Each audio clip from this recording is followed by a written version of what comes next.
caterpillar for 10 minutes. I can't. Here we go.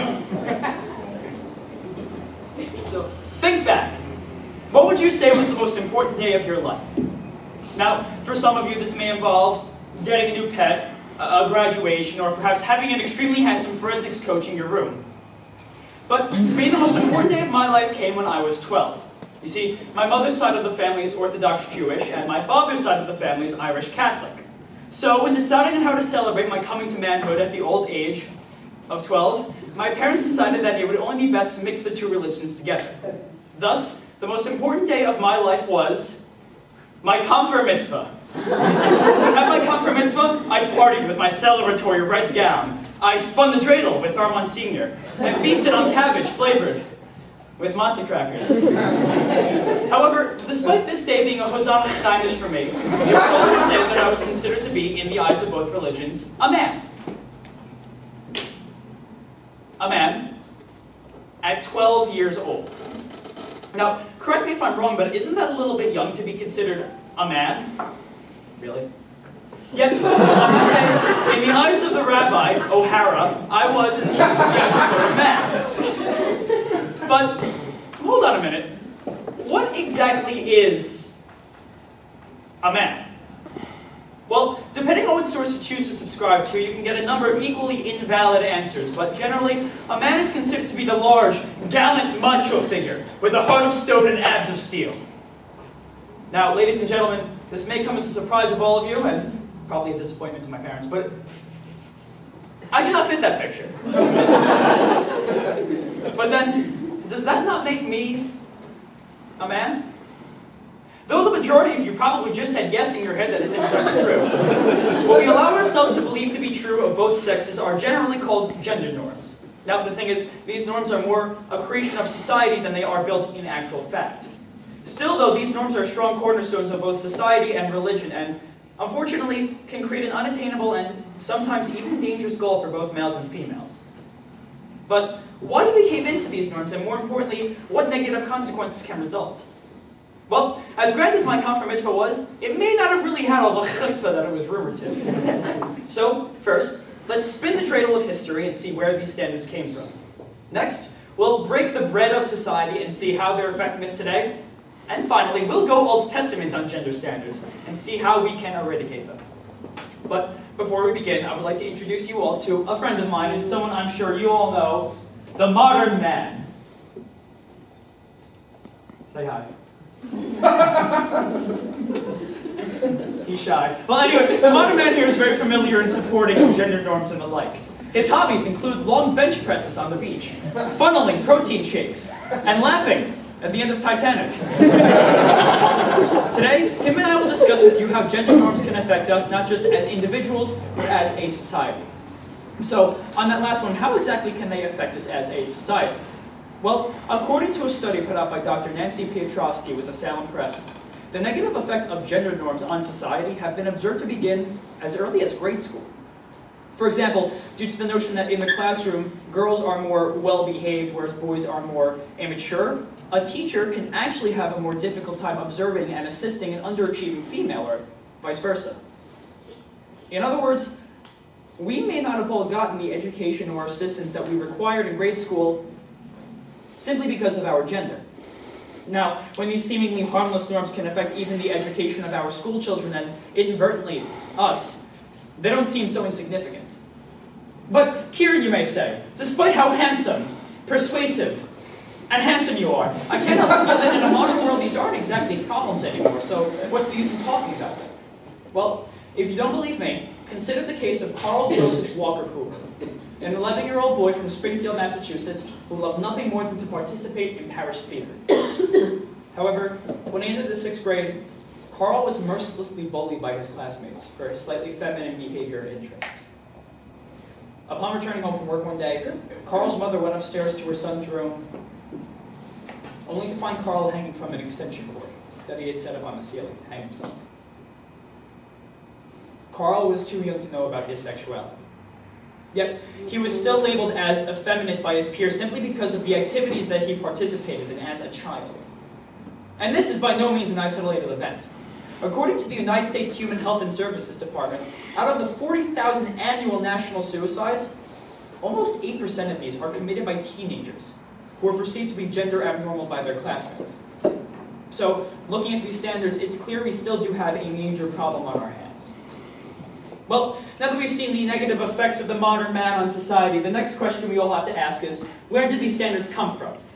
Well, to answer that, we're going to have to look a little bit back in time to the beginning of recorded history. Now, after decades of study and thousands of tax dollars spent, here is a groundbreaking theory that anthropological scientists were somehow able to come up with. Quote, men used to work on fields because they are big, and women stayed at home with the babies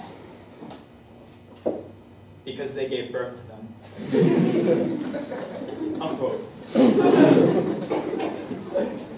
That's it. This little nugget of intelligence comes from Dr. Alana Connor's new study on the geographical origin of gender norms, titled Hoes in Different Area Codes. Interesting stuff. Well, now that we've seen the beginnings and origins of these gender standards, we now have to ask how, if at all, are they still individually affecting us today?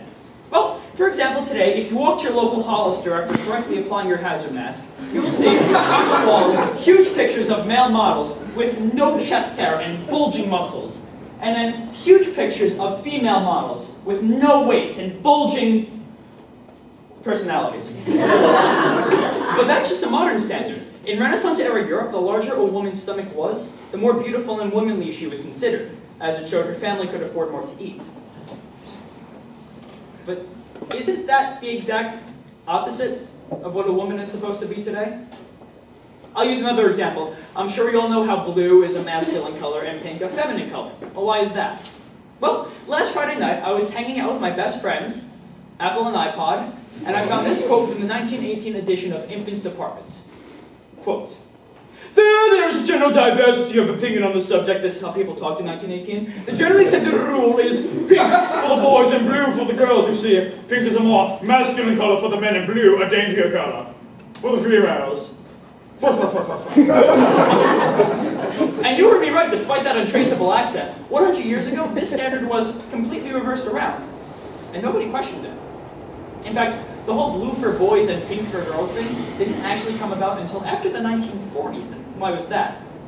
Well, historians have analyzed the research and the facts and together come to a conclusive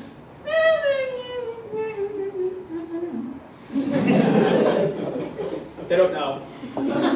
These things just change around for no rhyme or reason, and when we see how fickle and arbitrary they are, we can see that they're essentially pointless. Yet, if they are so pointless, why do we still hold them to be so dear as a society? All around the world today, there are still minorities of people who are considered to be abnormal or, in some cases, even freaks, simply because of a gender standard they can't live up to. For example, in the United States alone, there are a reported 2,000 new cases every year of men suffering from breast cancer. Did you know that after the age of 50, 30% of women begin to go bald? And in 2011, a reported 10% of males suffered from an eating disorder, such as bulimia nervosa or anorexia. Using this example, because men are not supposed to feel body conscious according to society's dictations, these men often carry with them a daily sense of shame and self-hatred. Admittedly, I would know this as I am a part of that 10%. 4 years ago, when I was diagnosed with my problem, I, as many others have, felt ashamed. Because in my eyes, I was no longer a man.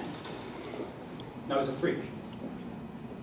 However, over the years on my road to refinding self-love and acceptance, I realized that it didn't matter if I wasn't in the parameters of what a man is supposed to be, and that I'm a man only because I say I am, not because somebody else told me that I wasn't.